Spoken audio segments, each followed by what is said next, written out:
Ang pananagutan sa ilalim ng batas ay hindi ibinabatay sa galit o kahit na sa opinyon. Ito ay pinatatatag sa tibay ng ebidensya. Hindi ito pinapatatag ng tibay ng akusa.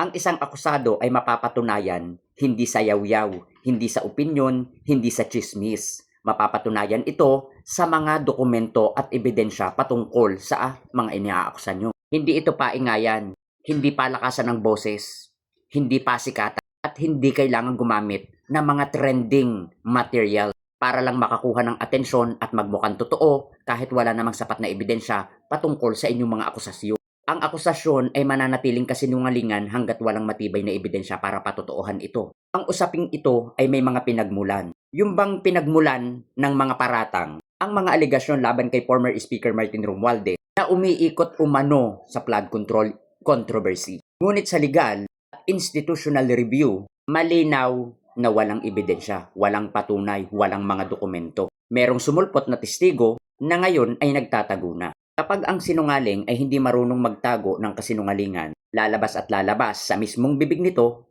ang katotohanan. Ito ang malinaw na dapat nating tanggapin at dapat niyong tanggapin whether you like it or not. Pumapasa ang kaso sa tibay ng ebidensya, hindi pumapasa ang kaso sa tibay ng akusa. Doon lang tayo sa totoo, wag bobo yarn.